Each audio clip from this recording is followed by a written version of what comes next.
Obrigado, amigos. Boa noite a todos. Que a paz do Mestre Jesus continue alicerçando nossos pensamentos e os nossos corações nessa noite. Alguns aqui de vocês já me conhecem, não sou palestrante, não sou orador, né? Nosso objetivo, como o próprio Domingos falou, sou um mero trabalhador da casa, fui convidado, convocado, né, para fazer a dissertação da noite. Eu prefiro falar que é uma dissertação, quando nós estamos aqui na frente, é porque a gente estudou um pouquinho, foi a fundo em um determinado tema, como é o tema que a gente pretende falar essa noite.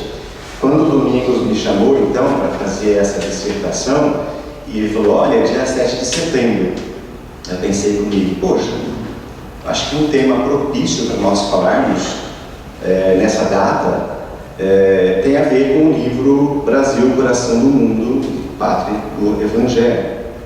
Até porque também, não só pela data, mas pela situação que o país hoje se encontra, eu acho que valia a pena. Foi muito bom para mim, porque eu li de novo no livro, e cada vez que você lê um livro, né, você acaba tendo nuances que você até então não tinha percebido na anterior, né, na leitura anterior.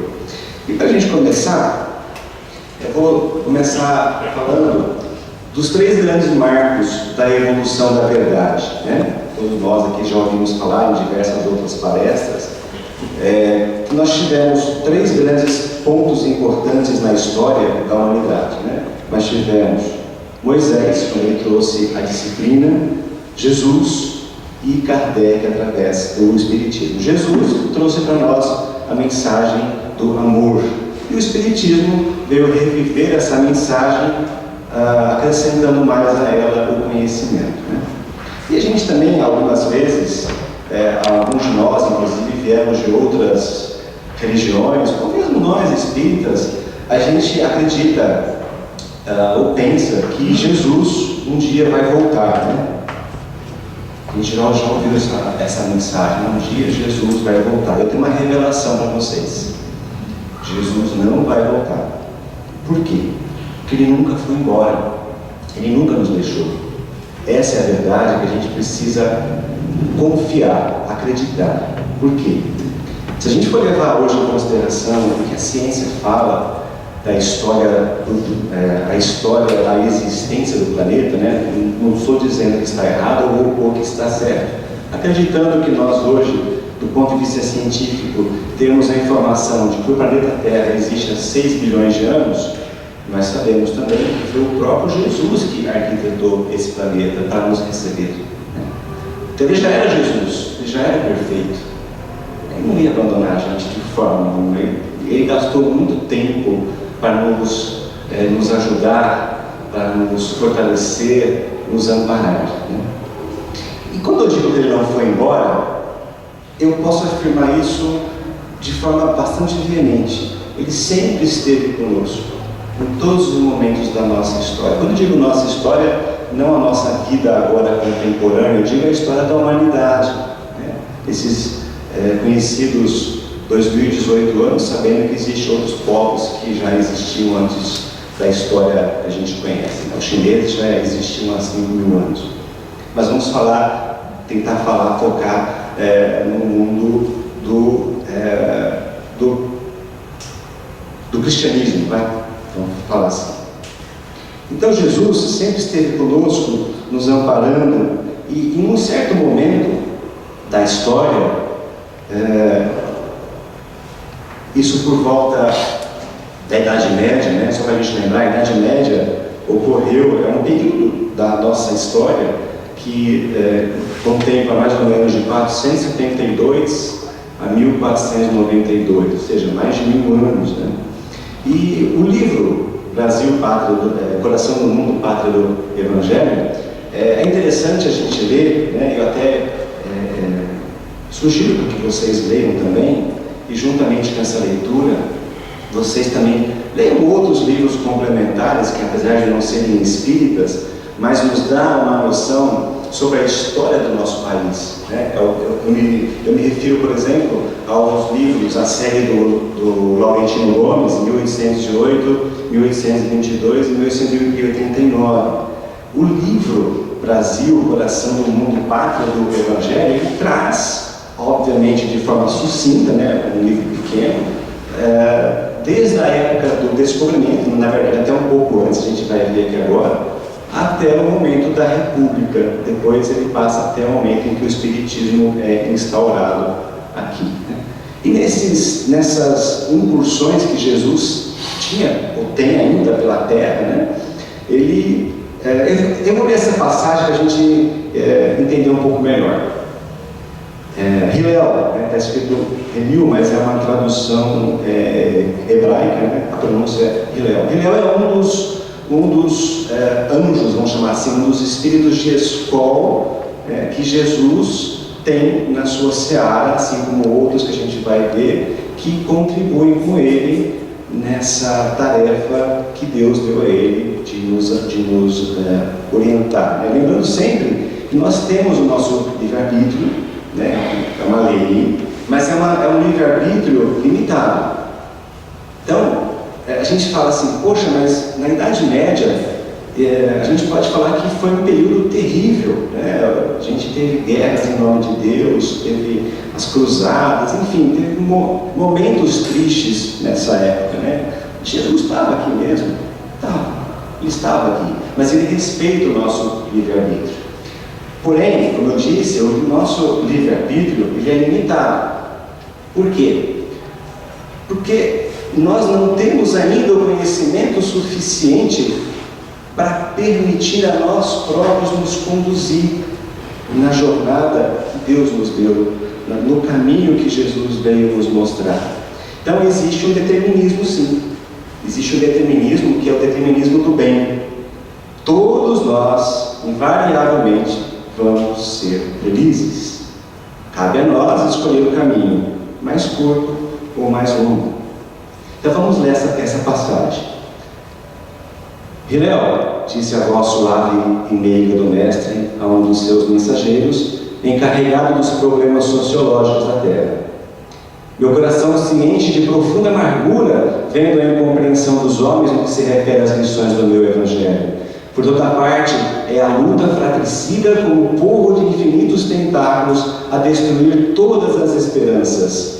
Recomendei-lhes que se amassem como irmãos e vejo-os em movimentos impetuosos, aniquilando-se uns aos outros como cães desvairados. Esse é o momento em que Jesus conversa com Hillel, um desses espíritos de escola encarregados de conduzir a humanidade. E neste momento, esse próprio espírito, ele responde a Jesus, né? Numa outra passagem fala assim: Senhor, se esses povos infelizes que procuram na grandeza material uma felicidade impossível, marcham irremediavelmente para os grandes infortúnios coletivos, visitemos os continentes ignorados, onde espíritos jovens e simples aguardam a semente de uma vida nova. Nessas terras, para além dos grandes oceanos, poderias instalar o pensamento cristão dentro das doutrinas do amor e da liberdade. Ele estava se referindo a nossas Américas, né? Não só ao Brasil, mas a todas as Américas, né? A América do Norte, Central e a nossa América do Sul. Por quê? Porque se a gente for avaliar a nossa história, boa parte da nossa história se concentra na Europa, na Eurásia, né? Onde a maior parte do nosso desenvolvimento científico vinha acontecendo. Porém, todos nós, a gente sabe disso, né? Pelo menos uma grande parte, sabemos que nós temos o nosso anjo da guarda, nosso espírito protetor. Assim também, esse centro tem o seu mentor, né? A rua tem o seu mentor, o bairro tem o seu mentor, a cidade tem o seu mentor, o país tem o seu mentor. E a gente vai ver, nesses momentos em que Hillel e os outros espíritos de escola pedem para Jesus, então, por favor, ajude a humanidade, tira ela desse caminho, ajude, faça alguma coisa, mestre, né? E ele, então, determina que um desses espíritos de escola, chamado Ismael, assuma a responsabilidade de conduzir a transferência da árvore do Evangelho, que até então vinha sendo desvirtuada, né? Porque a Idade Média foi a época em que o Evangelho de Jesus foi totalmente desvirtuado, infelizmente, para o nosso livre-arbítrio, como eu havia dito. Então ele fala assim: Ismael, manda o meu coração que doravante sejas o zelador dos patrimônios imortais que constituem a terra do cruzeiro. Recebe nos teus braços de trabalhador devotado da minha seara, como a recebi no coração, obedecendo às sagradas inspirações do nosso Pai. Reúne as incansáveis falanges do infinito que cooperam nos ideais sacrossantos da minha doutrina e inicia desde já a construção da pátria do meu ensinamento. Veja só, ele está falando aqui, Jesus, imagina, fazendo uma comparação um pouco esdrúxula, mas para a gente pensar. Quando você abre uma empresa, você vai escolher pessoas da sua confiança, que você acha que tem competência para desenhar os processos daquela empresa, para gerenciar as pessoas, para controlar os custos, né?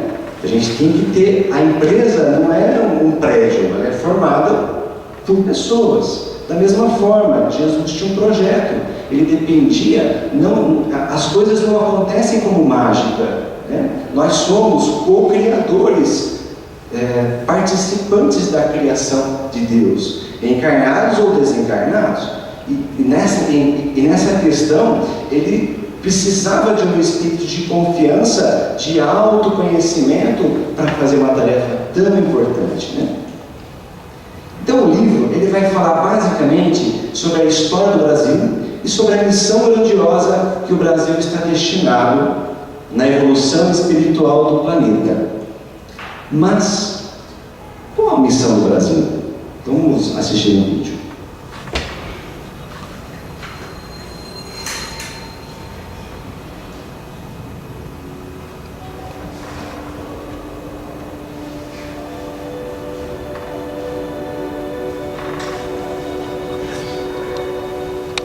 O Brasil tem a missão de cristianizar.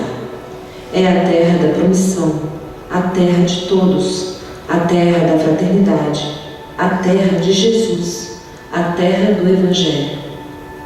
Como cada pessoa tem características a desenvolver, cada família, cada cultura também tem uma tarefa. Cada país tem uma missão. E a missão é diferente. É como no corpo, cada órgão tem uma missão, mas cada órgão tem uma missão diferente. Eu não acho que tem um que é mais importante do que o outro, não. O corpo sem cérebro não funciona, mas sem coração também não. Então, o Brasil, claro, tem uma missão. Eu acho que essa missão é viver desde o coração. A espiritualidade e a humanidade realmente instaladas no coração. Os outros povos têm outras missões. Todas são muito importantes, mas a missão de centrar no coração é fundamental, porque se não centrarmos no coração, não teria guerras, não teria tanto conflito, a humanidade seria muito mais feliz.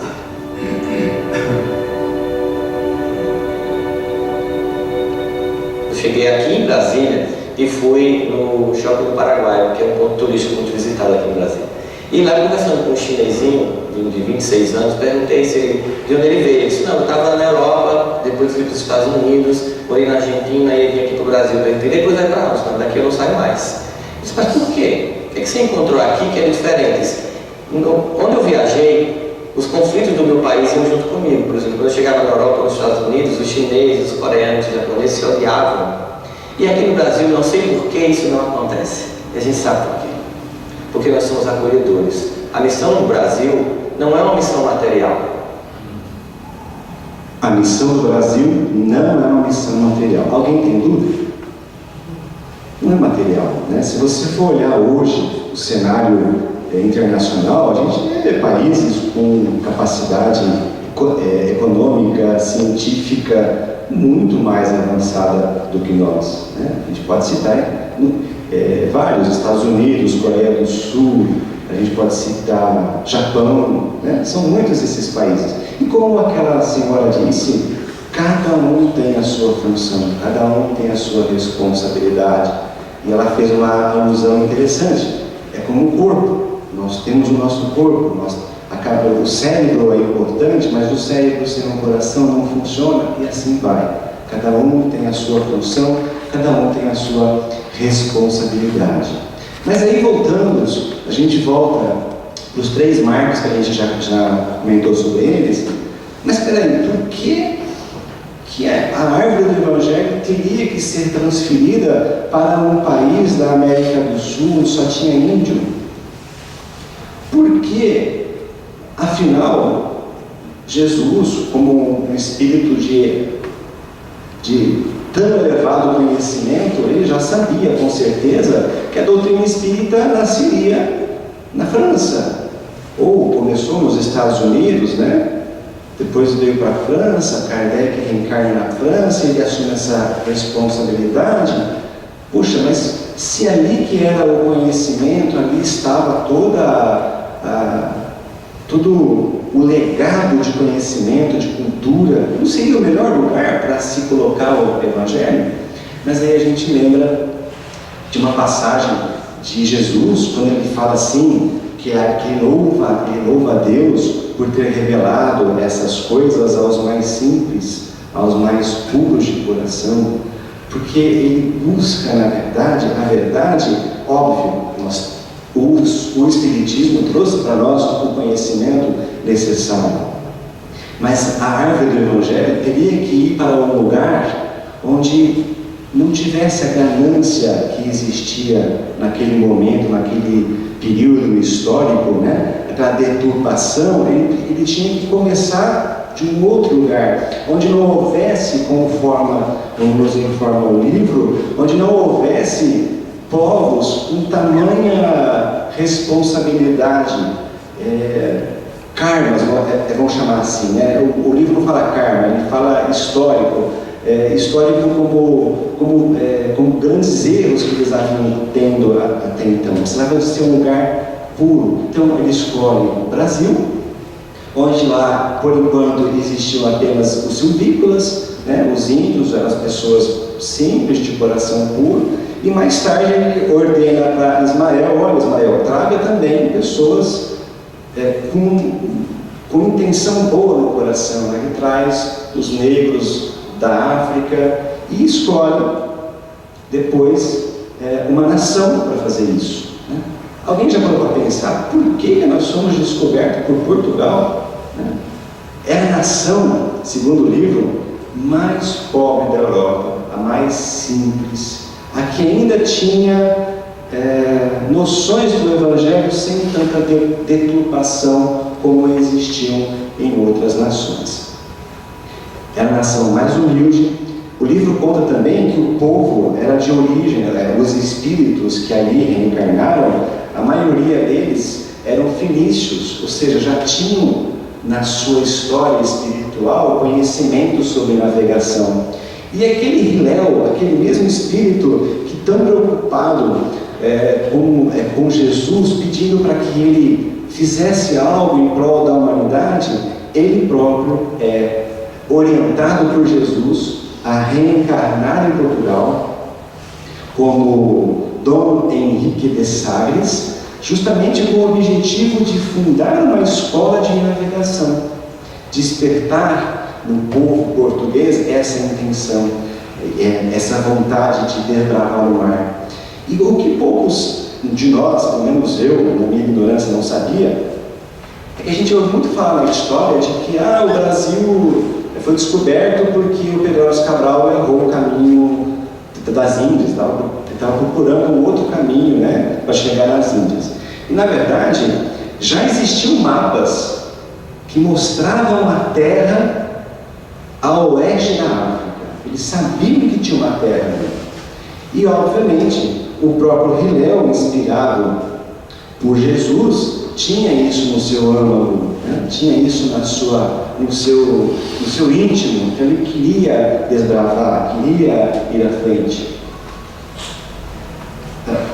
ajudar, obviamente, estou fazendo uma síntese, tá? Porque o livro ele vai em detalhes assim, sobre os escravos, sobre os índios e sobre os missionários. O Ismael, então, como sendo o responsável, o gestor dessa nova empreitada de trazer o Evangelho, cabia a ele, então, trazer também para a sua equipe espíritos de escola também. E ele busca, na espiritualidade também, ele pede permissão para Jesus, e esses espíritos também reencarnam em lugares corretos para virem também fazer a sua parte no Brasil. Então a gente lê um trecho que fala sobre isso. Por aqui só aportavam aventureiros e degradados, que quando as caravelas chegaram, você acha que vai vir a família real vir junto, né? Obviamente que não, eles viram as pessoas que estavam, que topavam fazer qualquer coisa por dinheiro.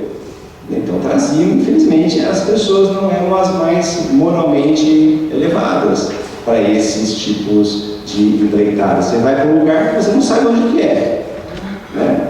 Você não sabe se vai encontrar. Naquela época se falava ainda em monstro marinho, tá? Então as pessoas tinham medo, tinham receio de fazer viagem, né? Por essa ocasião, Ismael reuniu-se em assembleia, dizendo, em assembleia quer dizer, na espiritualidade, né? Dizendo, temos que buscar no seio da igreja as roupagens exteriores de nossa ação regeneradora. Neste momento, então, quase todos os espíritos santificados ali presentes se oferecem como voluntários da grande causa. Quer dizer, eles queriam ajudar, queriam participar. Entre muitos descobriremos José de Anchieta, Bartolomeu dos Mártires, Manuel da Nóbrega, que é o nosso querido Emmanuel, Diogo Giacomo, Leonardo Nunes e muitos outros que também foram chamados para esse conclave no mundo invisível. Portanto, Ismael não estava sozinho. Você já pararam para pensar que em 1500, quando o Brasil foi descoberto, se a gente for fazer uma comparação com hoje é 2018, ou seja, 518 anos depois, hoje as nossas fronteiras não têm totalmente cobertura. Vocês sabem disso, né? Lá na Amazônia, por exemplo, vocês acham que tem lá um guardinha lá na divisa lá com o Peru, na divisa lá com a Bolívia? Não tem, né? Mas você imagina 518 anos atrás, para pensar, o Brasil tem 8 milhões de quilômetros quadrados. Ele foi invadido pela Holanda, lá em Pernambuco, o livro também conta isso. O Rio de Janeiro foi invadido 2 vezes pelos franceses, que eram nações, então, portanto, mais poderosas do ponto de vista bélico, né? E não conseguiram tirar do Brasil um território tão vasto. Aí você para pensar, mas como, né? Tem que ter a mão divina com o objetivo de manter essa nação dessa forma, porque tinha um fundamento, tinha um projeto. Essa semana mesmo eu estava assistindo um programa na televisão que eu gosto de assistir, sou meio nerd, gosto de assistir o Mundo Visto de Cima. E então estava mostrando a Normandia. Só para lembrar, também gosto de história, né? A Normandia foi aquela parte da França onde os aliados chegaram no dia D e efetivamente conseguiram desmantelar a força nazista, e aí a gente pode chamar de que foi o grande dia D, porque foi um momento que eles enfraqueceram e conseguiram acabar com a guerra, isso em 1945. Né? E esse programa mostra no litoral bonito até tal, que ainda existem os canhões que os nazistas deixaram lá.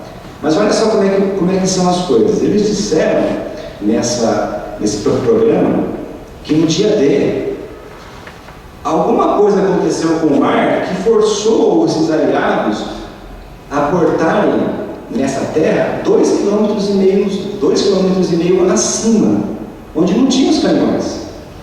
Mas peraí, o mar foi de repente mudou assim? Então você vê mais uma prova, a gente pode dizer, chamar de prova, mais uma evidência de que as coisas não acontecem por si só. A gente tem sempre a nossa participação, que óbvio, depende de nós, fazemos a nossa parte, mas Deus está sempre conosco, nos amparando e nos protegendo.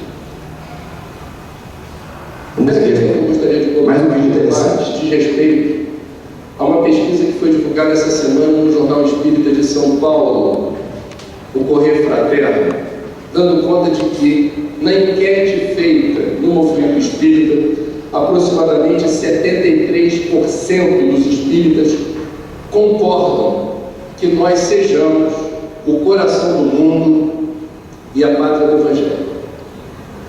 A obra de Humberto de Campos, psicografada por Chico, se eu bem me lembro, dá conta de que sim, a espiritualidade maior conduziu inúmeros processos que resultaram na nação brasileira. Entretanto, a partir da proclamação da República, alcançamos a maioridade espiritual e as escolhas que estamos fazendo desde então definem um projeto de país que é responsabilidade coletiva nossa.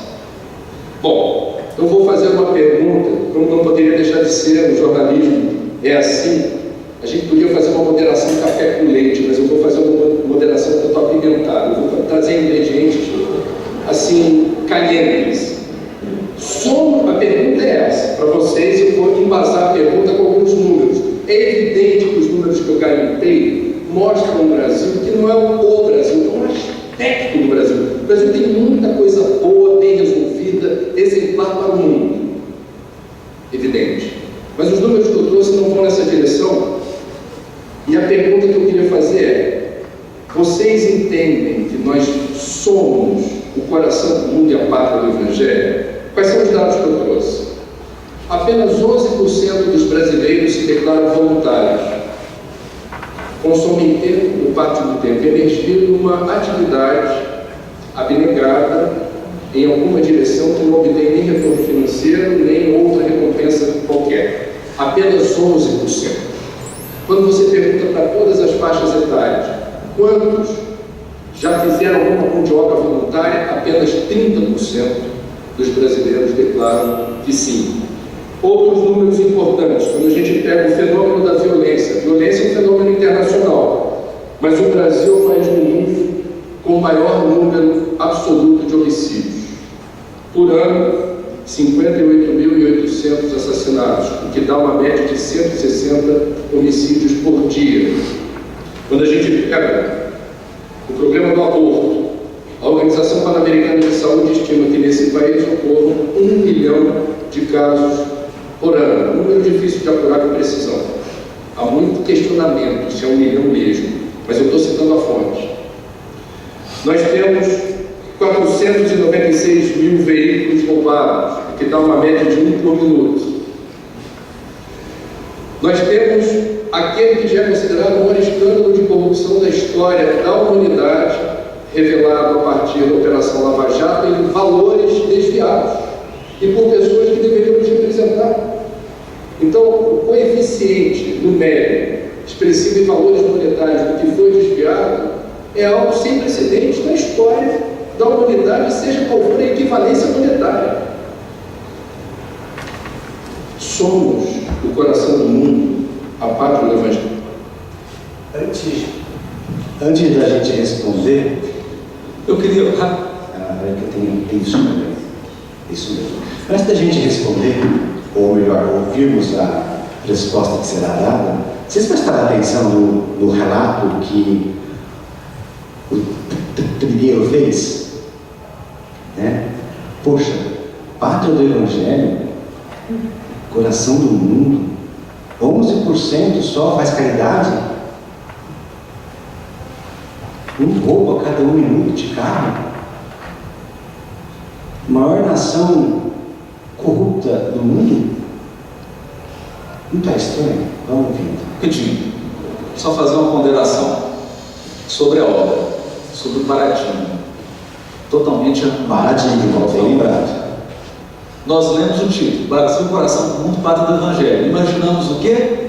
Uma nação que seria modelo econômico, modelo político, modelo social, e que desfilaria como uma grande rainha com vestes brilhantes e o mundo ajoelhado adorando. Mas isso não é Jesus. A obra começa com a visita do Cristo à Terra. E ele vem como gestor, vem como governador do mundo e pede um inventário do cristianismo. E todo mundo fica envergonhado. O semblante do Cristo fica contrito. Porque depois de mais de 1500 anos de evangelho no mundo, os resultados eram pífios. Aí diz Humberto de Campos: o semblante dos anjos fechou-se. É grave. Então o que o Cristo decide? Mudança do quartel. Desloca.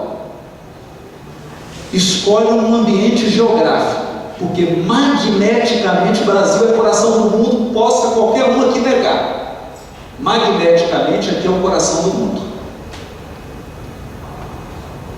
E o Cristo faz então o transplante da árvore do Evangelho.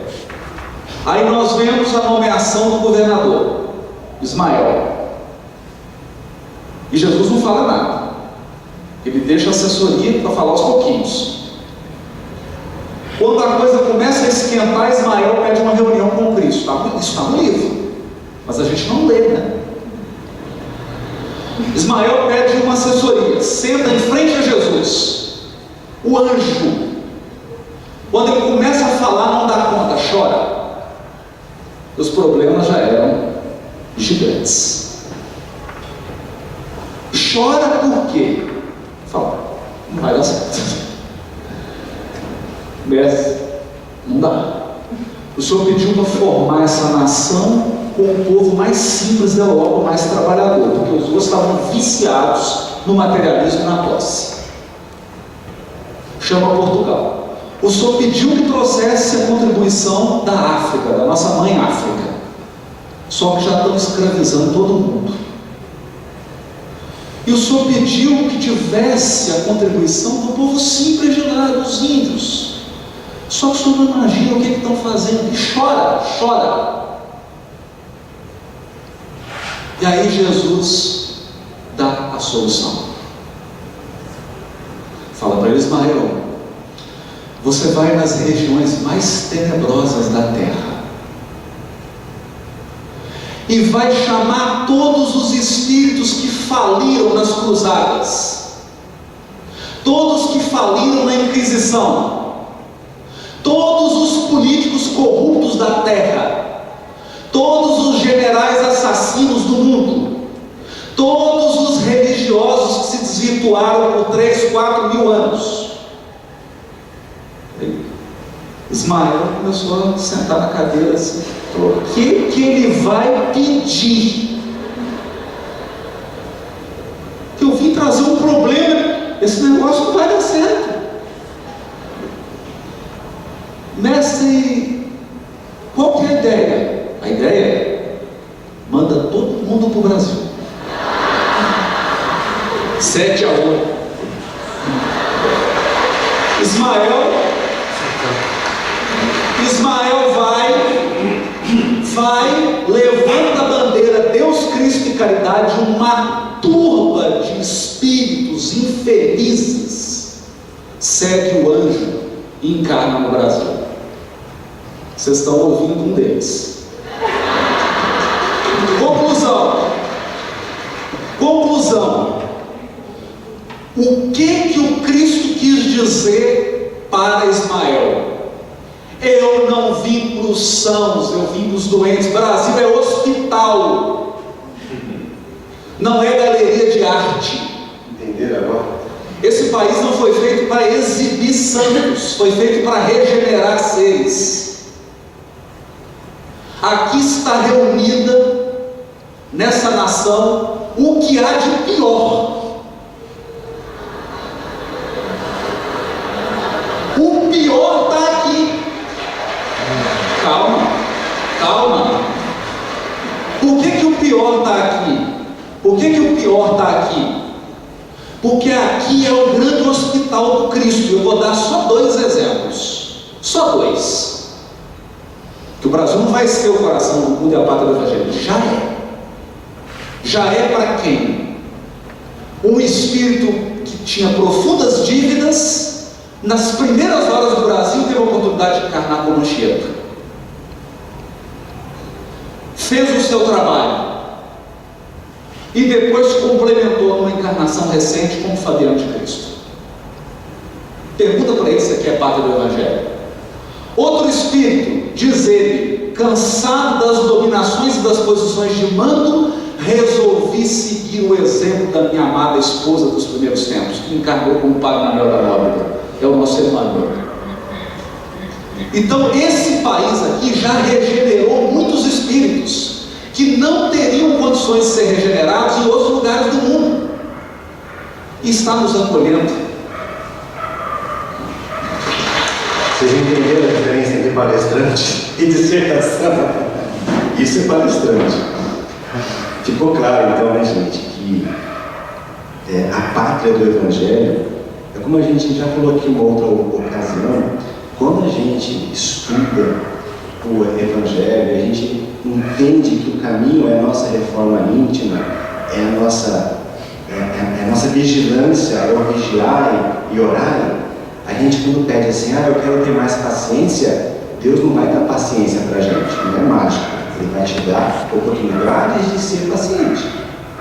Eu quero ser humilde. Não, te condecoro com a humildade. Não é assim que funciona. Ele vai te dar a oportunidade de ser humilde. É o que nós estamos fazendo aqui hoje.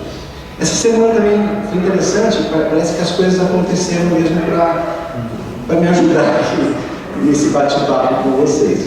Recebi também uma mensagem no WhatsApp e que fala assim, né? Não vou lembrar as palavras como foi passado, mas em síntese fala assim: hoje a gente vê no nosso país tudo isso que foi falado, né? De corrupção, de violência, de tristeza e tal, daí dando a entender para a gente que é um país de trevas, né? É um país onde não existe Deus, é um país onde parece que está o fim dos tempos. E a mensagem fala o seguinte: não é assim. É que tem excesso de luz. Nós estamos muito iluminados. E quando a gente quer enxergar uma coisa muito bem, a gente acende a luz. A gente enxerga detalhes que a gente não enxergava quando estava no escuro. Então, a gente precisa lembrar e entender que realmente nós somos filhos desse solo, pátria amada Brasil. É a oportunidade que nós estamos tendo. Eu queria fazer um convite para vocês. Hoje, 7 de setembro, nós também somos corresponsáveis com os caminhos da nossa nação. Convido vocês a ficarem de pé e cantarem em uma só.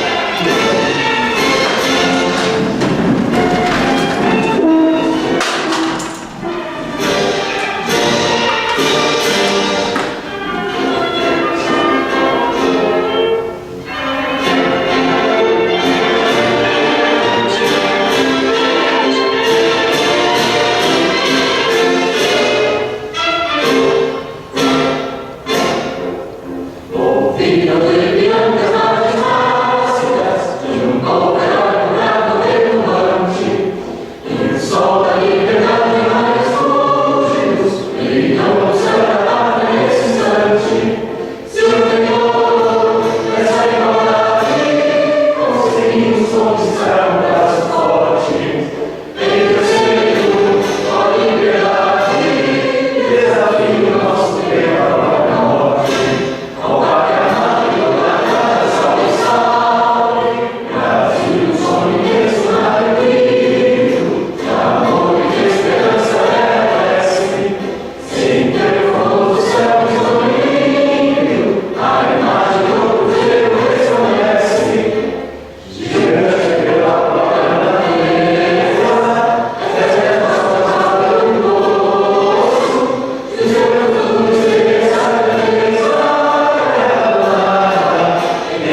juntos e continue abençoando o nosso amado e o Brasil.